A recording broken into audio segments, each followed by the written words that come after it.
11ویں امام علیہ السلام کا یہی شاہکار ہے۔ اگر آپ دیکھیں تو 12ویں امام علیہ السلام تو غیبت میں، لیکن ان سے پہلے کے جو 3 امام ہیں وہ کم سینی کے اندر گئے ہیں۔ 9ویں امام صرف 25 برس کے تھے، 25 ان کی ایج تھی جب ان کی شہادت ہوئی۔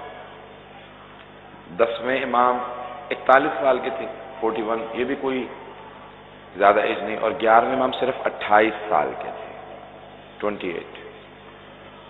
بہت کم سنے کے اندر جو ائمہ علیہ السلام ہیں، یہ ایک کے بعد ایک ان کی شہادتیں ہوئی ہیں، اور یہ بنی عباس کا وہ دور ہے جس میں مسلسل وہ لوگ کوشش کرتے رہے کہ ائمہ جو مختلف انداز سے آنے والے ایک طولانی غیبت کے دور کے لیے امت کو تیار کر رہے تھے کہ ایک بہت طولانی غیبت آنے والی ہے، اور ائمہ بار بار کہتے تھے ایک بہت طولانی غیبت آئے گی، ہلک فیہ المستعجلون، جلد بازی کرنے والے تباہ ہو جائیں گے، ہلاک ہو جائیں گے، کذب الوقاتون، جو وقت کو معین کریں گے، یہ کہیں گے کہ امام کا ظہور اگلے سال ہونے والا ہے، یا یہ کہیں گے 100 سال تک نہیں ہوگا، وہ سب جھوٹے ہیں، کوئی وقت نہیں جانتا، کوئی عالم ہو، کوئی مرجع ہو، کوئی اور مومن ہو، کوئی صوفی ہو، کوئی وقت نہیں بتا سکتا امام کے ظہور کا، کسی کو نہیں معلوم، کوئی آدمی کبھی نہ کہے کہ میں جانتا ہوں 1000 سال نہیں آئیں گے یا اگلے سال آنے والے ہیں، کوئی وقت نہیں بیان کر سکتا۔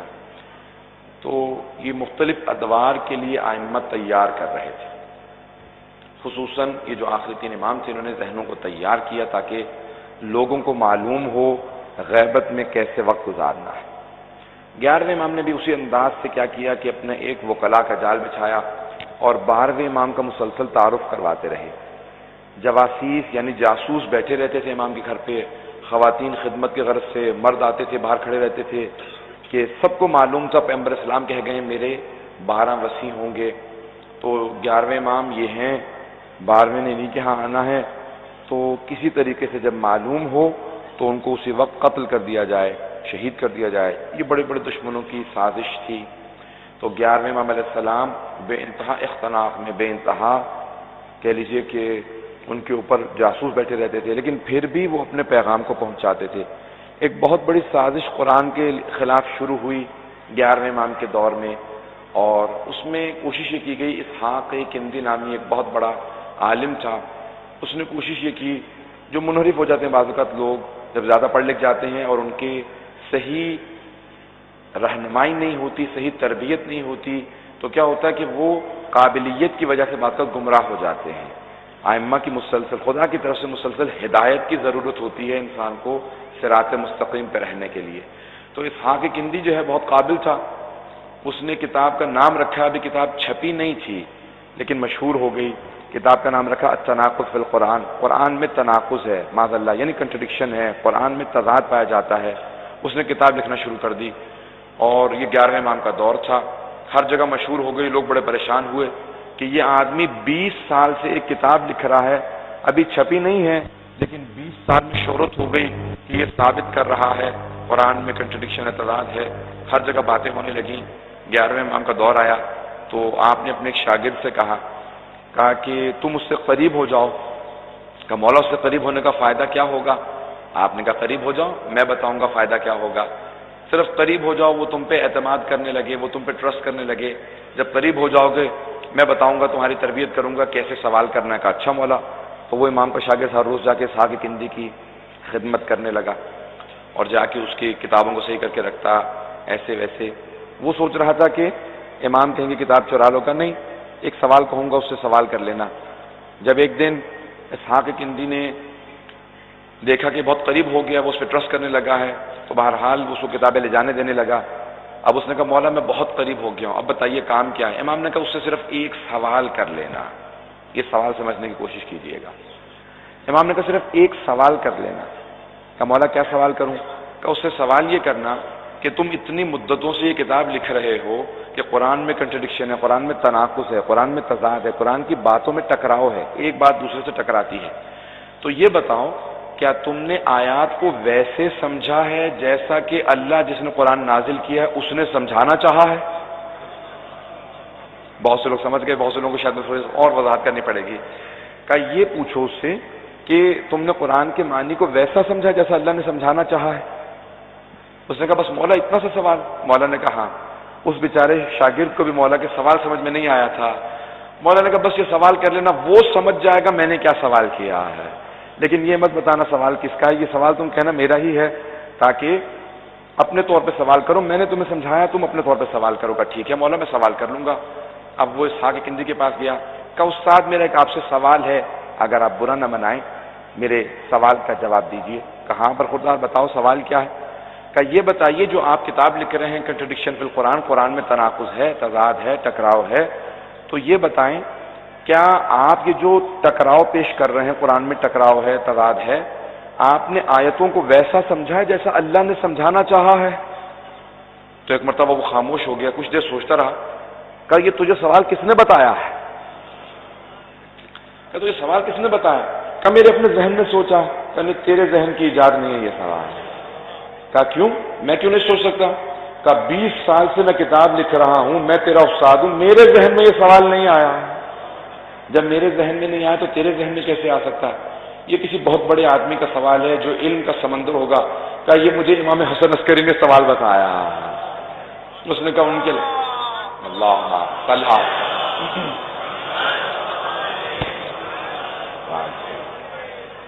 ان کے علاوہ یہ سوال کوئی نہیں بتا سکتا تھا۔ کچھ دیر سوچتا رہا، اس کے بعد اس نے اپنی کتاب اٹھائی اور وہ کنویں میں کود گیا۔ اس نے ایک ویل کے اندر، کنویں کے پانی کے اندر چھلانگ لگا دی، لوگوں نے اس کو بچا لیا، کتاب ڈوب گئی۔ تو لوگوں نے پوچھا تم نے ایسا کیوں کیا؟ کہا کیونکہ اس ایک سوال نے میری 20 سال کی محنت کو ضائع کر دیا، کہ قرآن کو جب میں ویسا سمجھا ہی نہیں ہوں جیسا اللہ نے سمجھانا چاہا تو پھر مجھے یہ کیسے پتا کہ اس کے اندر ٹکراؤ پایا جاتا ہے؟ جب اللہ کی بات کو ویسے سمجھنا چاہو جیسے اللہ نے چاہا ہے حضرات، تب بات واضح ہوگی۔ اسی لیے ہم کہتے ہیں کہ اہل بیت سے قرآن کو سمجھنے کی کوشش کیجیے، جب وہ سمجھائیں گے تو پھر معلوم ہوگا قرآن میں کنٹرڈکشن نہیں ہے۔ حضرات صحابہ کا بہت مرتبہ ہے، جیسے جیسے آیتیں نازل ہوتی تھی نا وہ قرآن پہ عمل کرتے تھے۔ قرآن کہتا تھا نماز پڑھو، صحابہ نماز پڑھتے تھے۔ قرآن کہتا تھا روزہ رکھو، صحابہ روزہ رکھتے تھے۔ قرآن کہتا تھا جہاد کرو، صحابہ جہاد کرتے تھے۔ قرآن کہتا تھا راہ خدا کے اندر انفاق کرو، صدقہ دو، صحابہ انفاق کرتے تھے، صدقہ دیتے تھے۔ قرآن کہتا تھا زکوٰۃ دو، وہ زکوٰۃ دیتے تھے۔ قرآن کہتا تھا حج کرو، وہ حج کرتے تھے۔ لیکن اہل بیت علیہ السلام وہ ہیں کہ جب وہ نماز پڑھ کے زکوٰۃ دیتے تھے تو آیت نازل ہوتی، جب وہ بستر رسالت پہ سوتے تھے تو آیت نازل ہوتی تھی، جب جناب سیدہ راہ خدا میں روٹیاں دیتی تھی تو سورہ نازل ہوتا تھا۔ تو اہل بیت وہ ہیں، یہ صحابہ جو آیتوں کے منتظر ہیں، آیتیں اہل بیت کی منتظر ہیں کہ اہل بیت کوئی کام انجام دیں تو سوروں کی آیتیں نازل ہوں گی۔ تو حضرات اہل بیت کے فضائل کو، ان کے مقام کو سمجھیں۔ امام حسن عسکری علیہ السلام نے بڑے ہی گہرے انداز سے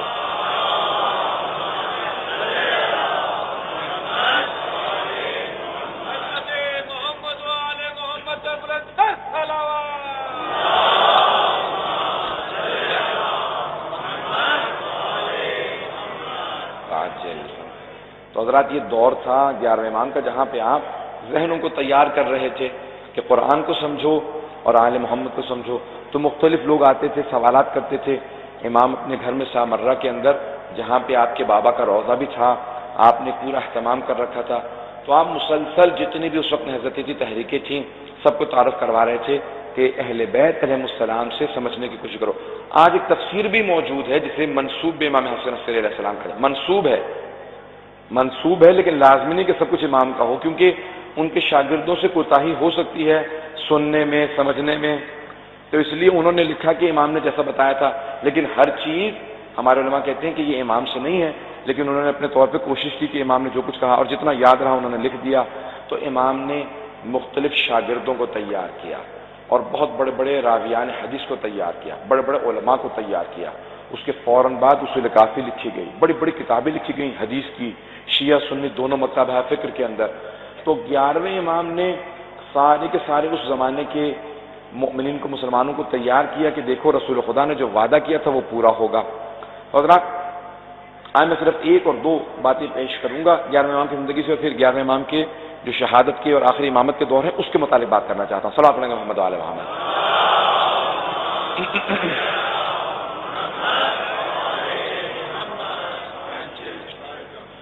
تو قرآن کے اندر بے انتہا آیات ہیں اور ائمہ علیہ السلام نے اپنے شاگردوں کو ان کی تفسیر بتائی اور تیار کیا۔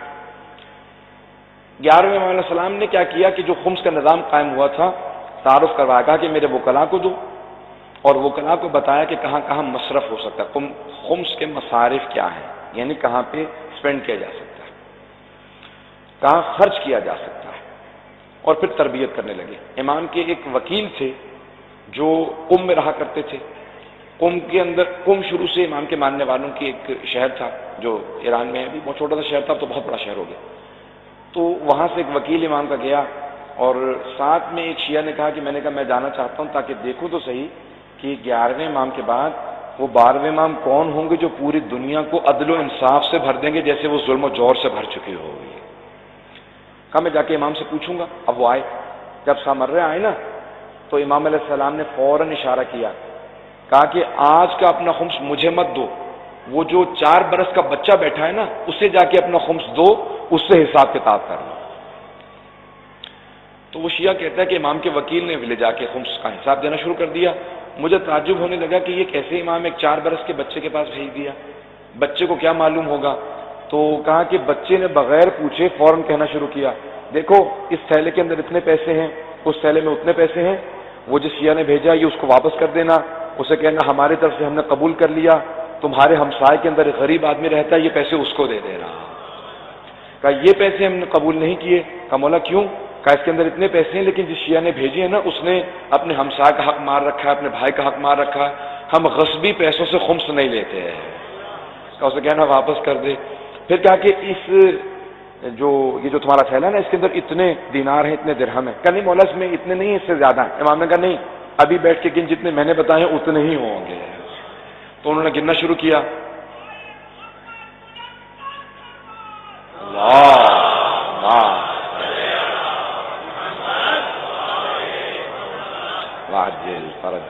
تو اس نے گننا شروع کیا، کہا نہیں مولا جو آپ نے کہا وہ نہیں ہے، جو میں نے کہا تھا وہ بھی نہیں ہے، کچھ اور ہے۔ مولا نے کہا پھر گن، ایسا ہو ہی نہیں سکتا، جو میں کہہ رہا ہوں وہی ہے۔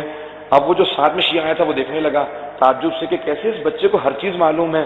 اس نے دوبارہ گنا، کہا مولا جو آپ نے کہا تھا بالکل ویسے ہی، اتنے ہی درہم ہے، اتنے ہی دینار ہے۔ امام نے کہا یہ پیسے میں نے قبول کیے، جب واپس جاؤ گے تو تمہاری بستی کے اندر ایک بیوہ خاتون رہتی ہے، اس کے پاس یتیم بچے ہیں، ہماری طرف سے یہ خمس کے پیسے اس بیوہ خاتون کو دے دینا۔ تو اب وہ شیعہ بیٹھا تھا، اس نے تعجب کیا، کہا مولا آپ کون ہیں اور یہ آپ سب کیسے جانتے ہیں کہ بغیر تھیلا کھولے آپ کو معلوم ہے کتنے پیسے رکھے ہیں؟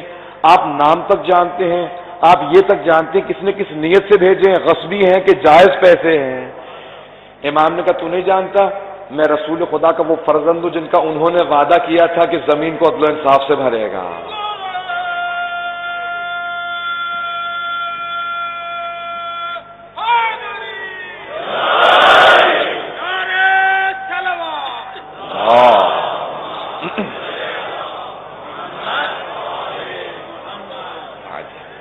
تو آپ نے غور فرمایا نا، 11ویں امام نے ذہنوں کو تیار کرنا شروع کر دیا کہ سب لوگ ذہن اپنے ابھی سے ذہن نشین کر لیں کہ ایک 12ویں نے آنا ہے اور ان کی غیبت ہے، 2 طرح کی غیبت ہے، غیبت صغرا ہے، غیبت کبریٰ ہے۔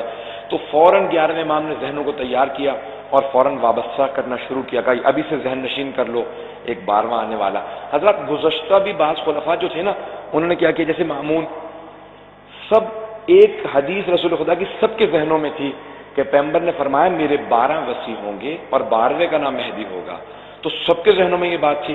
مامون نے بھی یہی کیا تھا، توجہ ہے نا لوگ میرے ساتھ، مامون نے یہی کیا، اپنے ایک بیٹے کا نام مہدی رکھ دیا، اس کے کئی بیٹے تھے، اس لیے ائمہ نے جب بھی اس مہدی کا نام لیا نا کہا مت کہا کرو مہدی، کہا کرو مہدی عباسی، عباسیوں کا مہدی ہے، یہ ہمارا مہدی وہ نہیں ہے۔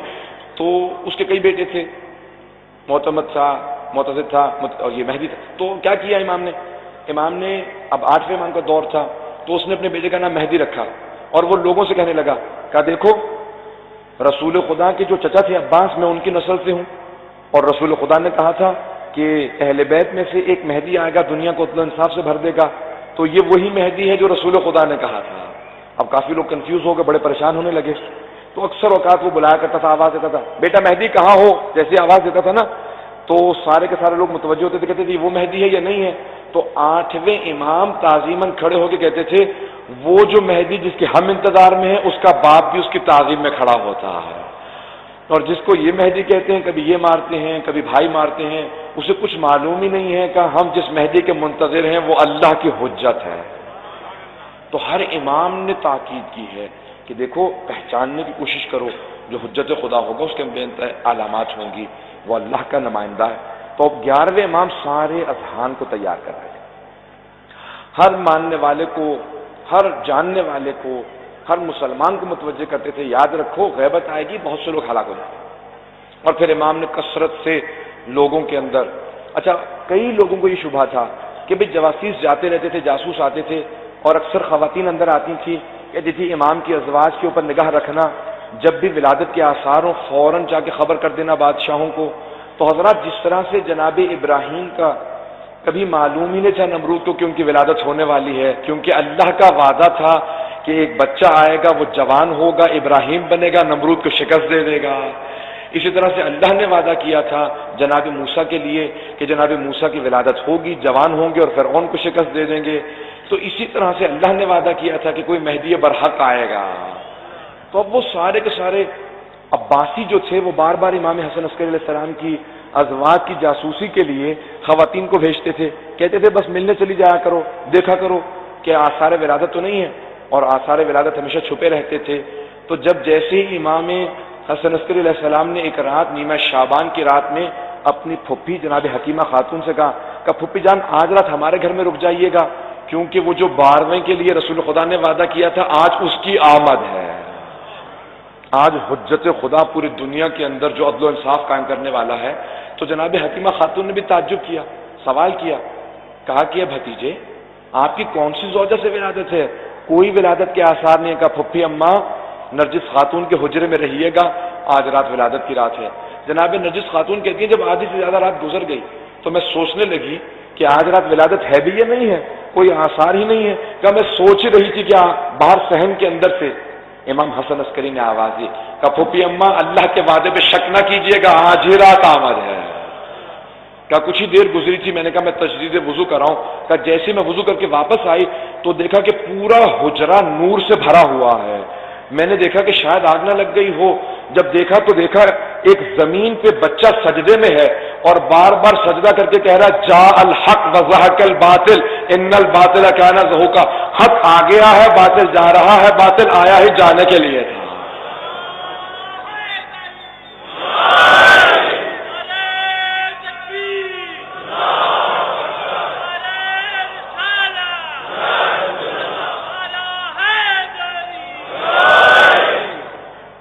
آپ نے غور فرمایا؟ تو امام حسن عسکری علیہ السلام سب کے ذہن تیار کر رہے ہیں، کہا کہ دیکھو یہ آمد ہے۔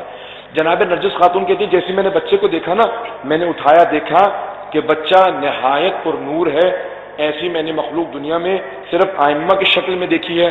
بچے کو میں نے سلام کیا، بچے نے فصیح و بلیغ عربی زبان میں جواب دیا وعلیک السلام، پھپھی اماں آپ پہ بھی سلام ہو۔ کہا مجھے فوراً 11ویں امام نے آواز دی کہ پھپھی اماں میرے بچے کو میرے پاس لے آئیے۔ کہا میں فوراً بچے کو لے کے گئی، جیسے بچے کو لے کے گئی 11ویں امام نے اپنی آغوش میں لیا، فوراً چوما، کہا کہ سلام ہو میرے بیٹے آپ پر۔ تو اس بچے نے فوراً جواب دیا، جناب نرجس جناب حکیمہ خاتون جو 9ویں امام منتقی کی بیٹی ہیں، امام علی نقی کی بہن ہیں، امام حسن عسکری کی پھپھی ہیں، اور وہ اسی زری میں ہیں جہاں پہ 10ویں اور 11ویں امام کا روضہ ہے۔ تو انہوں نے کہا کہ میں نے دیکھا کہ فصیح و بلیغ عربی زبان میں 12ویں امام نے کہا سلام ہو میرے جد رسول خدا پہ، سلام ہو میرے جد علی مرتضیٰ پہ، سلام ہو میری دادی زہرا پہ، سلام ہو حسن حسین میرے اجداد پہ، اور پھر سب کے نام لے کے کہا بابا آپ پہ بھی سلام ہو اور مجھ پہ سلام ہو، اس کا خالق کائنات نے اس خاندان کو چن لیا ہے کہ زمین پہ عدل و انصاف قائم ہو جائے۔ کہا جناب حکیمہ خاتون کہتی میں انتظار میں تھی کہ اچانک چاروں طرف سے نور کے پرندے نازل ہونے لگے، میں ایک طرف فوراً گھبرا کے ہٹ گئی، دیکھا کہ چاروں طرف سے دیواروں پہ نور کے پرندے بیٹھے ہوئے ہیں، ایک پرندہ بار بار آتا ہے نور کا، جیسے پرندہ نما ایک چیز ہے، بار بار آتا ہے، 12ویں امام کے کان میں کچھ کہتا ہے پھر چلا جاتا ہے۔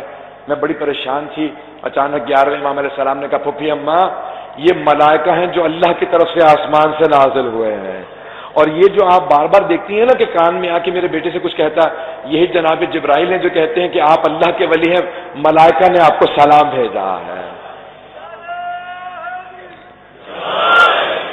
تو یہ پورا کا پورا نظام ہستی رسول خدا کے 12 وصی ہیں، رسول خدا کی آل ہیں، ذریت ہیں، تو ہم ایک 12ویں امام کے قائل ہیں جو غیبت میں ہیں۔ امام حسن عسکری نے سارے اذہان کو تیار کیا، بچے کی تربیت سے لے کے جب 5 برس کے ہو گئے مسلسل تعارف کرواتے رہے۔ آپ نے اپنے فریضے کو اسی لیے انجام دینا ضروری سمجھا تاکہ کسی ذہن میں کوئی شبہ نہ رہ جائے، کبھی کوئی یہ نہ سوچے کہ وہ 12ویں کون ہیں، کب آئیں گے، کیسے ہوں گے۔ کتنی شہادتیں ہو گئیں حضرات، کتنی یعنی گواہیاں ہو گئیں، شہادت سے مراد گواہیاں ہیں حضرات۔ جب ایک مرتبہ 11ویں امام علیہ السلام کی شہادت ہوئی نا، تو سب کے سب جو بنی عباس تھے، جو ان کے خلفاء تھے، انہوں نے کہا کہ 11ویں امام کا جنازہ، شیعوں کے 11ویں امام کا جنازہ کس نے پڑھایا؟ کہا کہ ان کے بھائی کھڑے تھے، لیکن اچانک ان کے گھر سے ایک 5 برس کا بچہ نکلا، اس نے اپنے چچا کی ابا کو پکڑا، کہا چچا جان ہٹ جائیے، اس جنازے کے پڑھانے کا میرا حق زیادہ ہے۔ کہا وہ کھڑے ہو گئے اور انہوں نے تکبیرات کہیں اور اس کے بعد واپس گھر میں چلے گئے۔ بنی عباس نے فوراً کہا کہ جاؤ جا کے اس گھر کو چھان مارو، اور آج تک یہ بحث ہے کہ وہ ساری کی ساری بٹالین، وہ جو فوج کا ایک دستہ تھا، وہ 11ویں امام کے گھر میں داخل ہوا اور بچے کو تلاش کرنے لگا، بچہ نہ مل سکا۔ وہ کہتے ہیں جب ایک پوری فوج نے تلاش کیا اور بچہ نہیں ملا، اس کا مطلب ہے وہ ہے ہی نہیں ہے۔ بات سمجھ میں آئیے؟ ان کا اشکال یہ، وہ کہتے ہیں وہ نہیں ہے، کیوں نہیں ہے؟ وہ کہتے ہیں کیونکہ ایک فوج نے تلاش کیا۔ میرا سوال ہے، فوج نے تلاش کیوں کیا؟ فوج کا تلاش کرنا اس بات کی علامت ہے کہ جو سارے شہر نے دیکھا تھا کہ ایک بچے نے جنازہ پڑھایا ہے، وہ فوج دیکھنے گئی تھی کہ جو پورے شہر نے دیکھ لیا ہے۔ وہ بچہ گیا کہاں ہے؟ سب نے کہا سرداب مبارک میں چلے گئے۔ حضرات ایک میں یہاں پہ فلسفے کی دلیل کو پیش کروں گا، زیادہ تفصیلات میں نہیں جاؤں گا، اگر آپ کے سمجھ میں آ جائے تو انشاءاللہ تعالی بہت آسان اور سادہ کر کے پیش کروں گا۔ فلسفے کا قانون ہے کہ اگر آپ کسی شے کو تلاش کریں اور نہ ملے تو یہ اس بات کی علامت نہیں ہے کہ وہ شے نہیں ہے، بلکہ اس بات کی علامت ہے کہ آپ کو ملی نہیں ہے۔ چلو میں مثال دے دیتا ہوں۔ میری مثال کے طور پہ یہ انگوٹھی کھو جاتی ہے کسی امام بارگاہ کے اس صحن کے اندر، میں تلاش کرتا رہا ہوں، مجھے انگوٹھی نہ ملے۔ انگوٹھی کا اس صحن میں مجھے نہ ملنا اس بات کی علامت نہیں ہے کہ انگوٹھی یہاں نہیں ہے، بس یہ علامت ہے کہ مجھے نہیں ملی۔ تو حضرات اس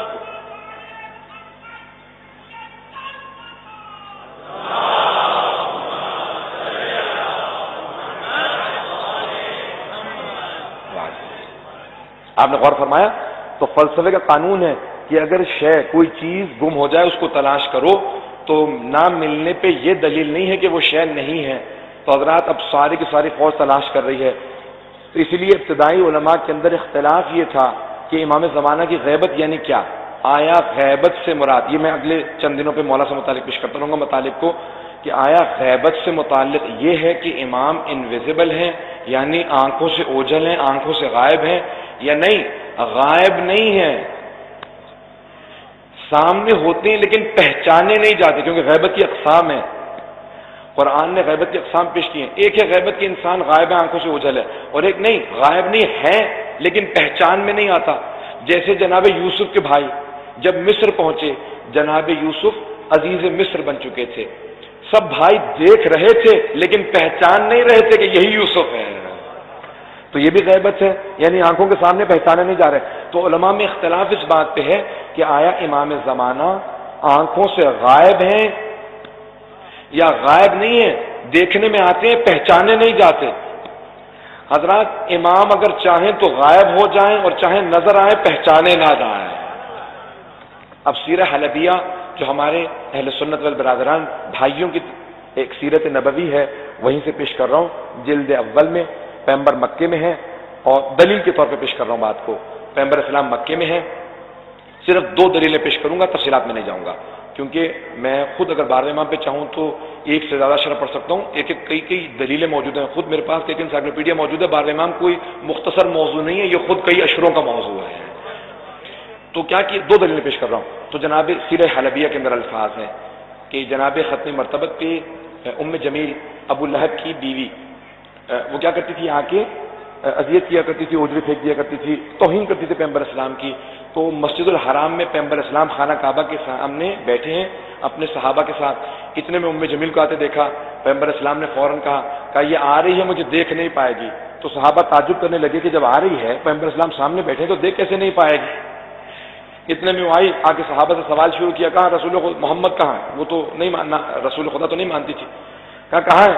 اور بہت کچھ کہا، اس کے بعد چلے گئی. پیغمبر اسلام نے کہا دیکھا یہ مجھے دیکھ نہیں پائی، اب اگر آئے گی تو دیکھ پائے گی. کہا اب اگر آئے گی تو دیکھ پائے گی. کہا یا رسول خدا یہ کیا چیز ہے؟ کہا میں قدرت رکھتا ہوں، اختیار رکھتا ہوں خدا کی طرف سے، جسے چاہتا ہوں نظر آتا ہوں، جسے چاہتا ہوں نظر نہیں آتا. حضرت آج تک علامہ مجلسی نے 24 معجزات بدن جس میں رسول خدا کے لکھے ہیں. آج تک آپ نے دیکھا ہوگا بعض اوقات پتھروں پہ پیغمبر اسلام کے نشان ہیں. توجہ ہے لوگوں کی؟ تو صحابہ کرام کہتے تھے کہ ہم نے خود اپنی آنکھوں سے دیکھا. بعض اوقات پیغمبر کچی مٹی پہ، ریت پہ چلتے تھے، نشان نہیں بنتے تھے. بعض اوقات پتھروں پہ چلتے تھے، نشان بنتے جاتے تھے. تو کہا جہاں پیغمبر اسلام چاہتے تھے ان کے نقش بنتے جاتے تھے، جہاں نہیں چاہتے تھے نقش نہیں بنتے تھے. جس کا اتنا اختیار ہو کہ پتھر پہ نقش چھوڑ دے اور ریت پہ نقش نہ چھوڑے، تو پھر دلوں کی بھی یہی کیفیت ہے کہ جس کے دل پہ